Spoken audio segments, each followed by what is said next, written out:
How can you survive the coming fourth industrial revolution?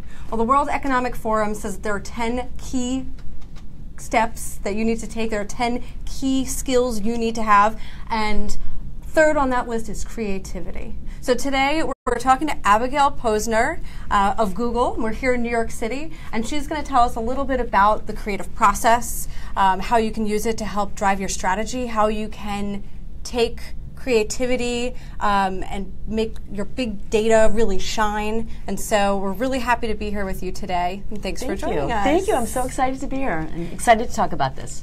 So can you tell me a little bit about the creative process? So someone who maybe doesn't feel like they're incredibly creative naturally, how do they tap into that? Yeah. How do they tap into that skill? Well, I always say that everybody has the ability to be creative. It's what kind of separates us as human beings. So at the start, everyone should believe in themselves that they are creative. And in fact, in some ways, it's that belief that they can't be creative that holds them back. So number one, know that you can be a creative person. Because creativity is all about problem solving. It's all about finding a unique solution to a problem that you couldn't solve for. And then once you find that solution, you can change the path forward.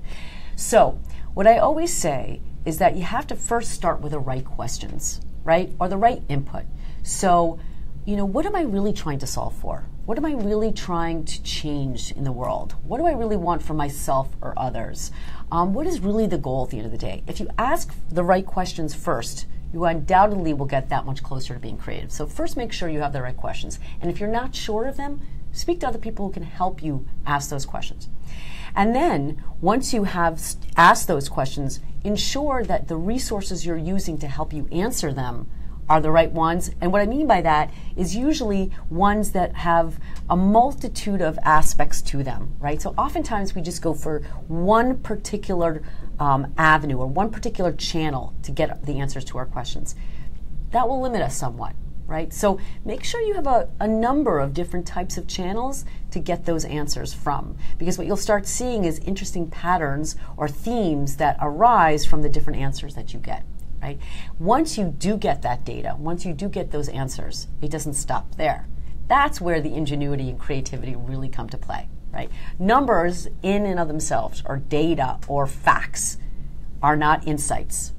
Insights come by connecting a number of different types of data. And sometimes they seem like they're disconnected and have no relationship to them. Maybe it's connecting the data to past experience. Maybe it's connecting data to seemingly different types of data. Maybe it's connecting the data to other types of clients that you've worked with. And then see what kind of connections you can make and what kind of ideas can emerge from that. And that's really how you get to an insight that then leads to an implication, which then leads to an idea. So there's so many steps to take that the human sensibility has to be part of in order to get to that end goal of something creative, of a new idea. So you say that there's sort of a process or a formula for being creative. And I think a lot of people look at creativity, or they hear the word creativity and they think of art or music or something that's more abstract. Yes. Do you think that creativity within a business environment or a firm or an industry, do you think it's more formulaic, that there's a process to it, or is it some sort of blend in the artistic creativity and the more formulaic creativity? I think it can be a blend. People come to solutions in different ways, but what I found in my experience is that when you actually have some semblance of a process, even a very creative person, and I put quotation marks, even like, let's say, artistic person, musical person, still has in his or her own way a process. It just may not be the same process as somebody else, or a process that they can actually articulate the same way. But given that we in the business world have had to articulate that process in order to bring it to other people, in order to activate it time and time again, there is a process there too. So it's not, I don't want to say it's as formulaic as first you do this, then you do this, then you do this, but just like any type of task, there are certain steps that one takes. And again, because to me, creativity is really about coming up with a unique solution, to a problem, or offering a new opportunity or idea to somebody. All of that requires a certain amount of ingenuity, but really what it is, and you see this with scientists too, really what it is the combining of unlike notions or concepts that when brought together reveal something novel. When you're just trying to tweaking something, that's not really an innovation, that's not really being creative, that's refining it, that's making it maybe a little bit more relevant. But really, when you come up with something totally novel, it's because you went outside of your world and brought things together. That's kind of a process. It sounds like a fun process. It sounds like a different type of process than maybe what many people do every day. But it is a process. So there is some structure that you can put around that. There is. You can be flexible with it, but there's generally a certain number of steps one takes in order to get to a solution. Now, I know that there's a lot of people out there, people in the accounting industry, and people who are not in the accounting industry who might feel like creativity is not really one of their strong points. You say everybody, yes. Human beings innately have creativity. How do you, what's that one tip you would give to kind of tap that creativity if you're feeling stuck? Right. Well, the first thing I always do, and I recommend all of my team members and colleagues and my husband to do, call up a friend, call up a colleague, call up somebody, especially someone who may think slightly differently than you, because it's through that difference of opinion and through those different types of experiences that you'll start making those connections and coming up with solutions. So sometimes a friend is just good, or a colleague is just good at asking you the questions that you may not have even thought of asking yourself. Sometimes we just throw ourselves into a challenge and we go, okay, we've got to solve for this. But what are we really solving for? Why are we solving it? For whom are we solving it? What really matters to the people we're solving it for, right? So sometimes we forget to ask those fundamental questions. So a colleague or somebody else will oftentimes ask those questions. The other thing, just because that person really wants to understand him or herself what to do, right? Secondly, the colleague or the friend doesn't have the same burden of answering that question and finding that solution. So oftentimes they feel freer. They let their mind wander and take you in directions that you wouldn't have thought possible because you feel so confined and constrained by the task at hand. And then finally, your colleague or your friend may have experiences that somehow are connected or related to the same kinds of challenges that you have. And it may not be the exact same client or the exact same challenge, but there's something that's similar. And usually this happens to me all the time. My friend will say, that reminds me of what I had to solve for last week, or that reminds me of something that my kid said to me.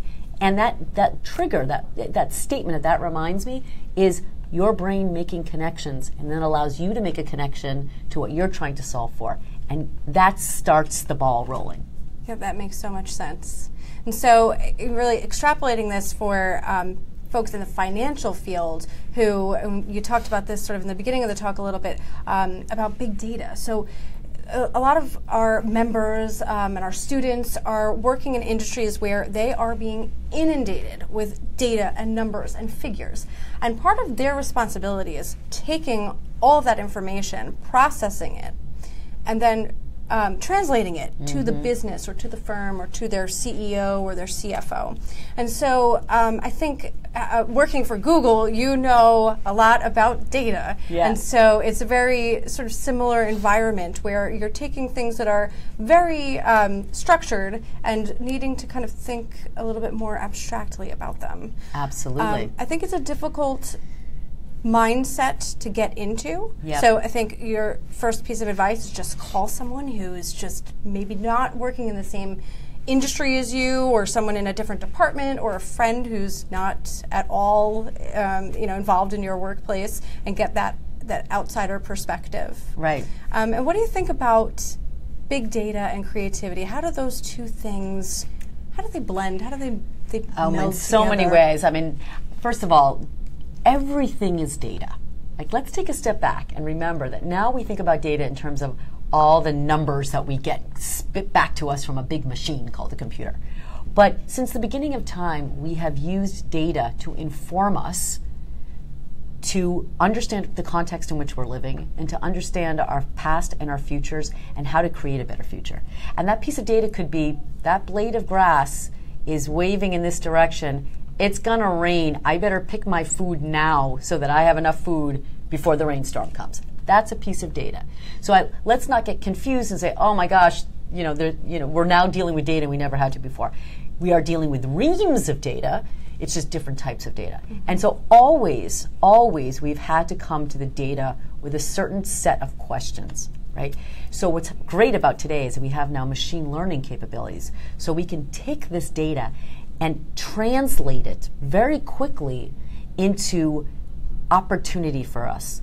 But that starts with asking for the right questions. So for example, a tool that says, let's look at the data by segment, or let's look at the data by how it's similar to other types of data that come from another source, right? That's us asking questions of the data so that what we get back is already sifted through to some extent, right? And then once we get that data, then we have to say, okay, well, let's put this data in some kind of context. Data in and of itself means nothing.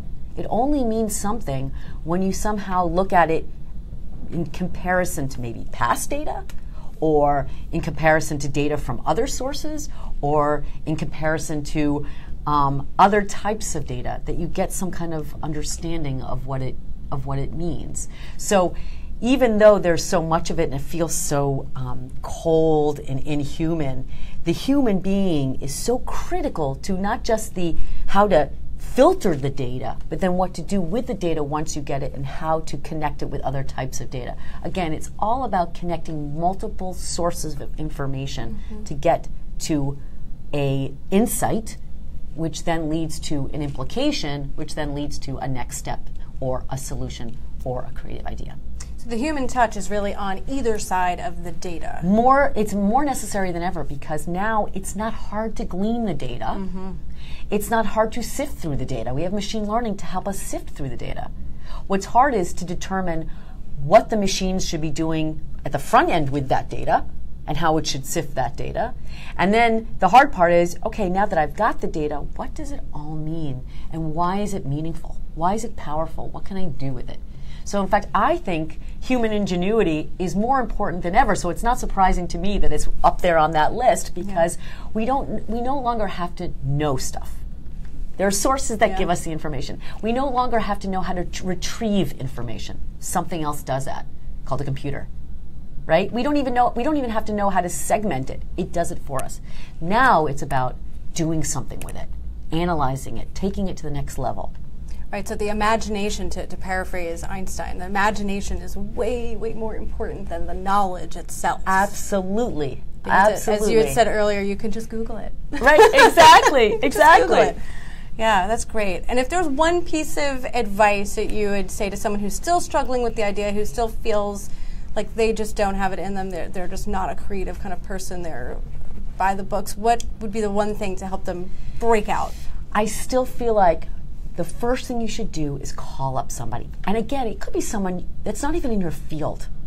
Yeah. I love that.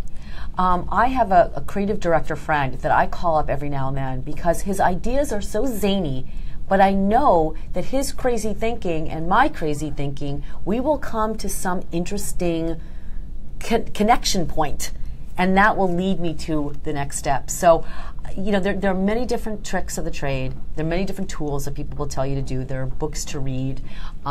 Get out of your comfort zone, or think about other ways that you're creative and apply that same sensibility.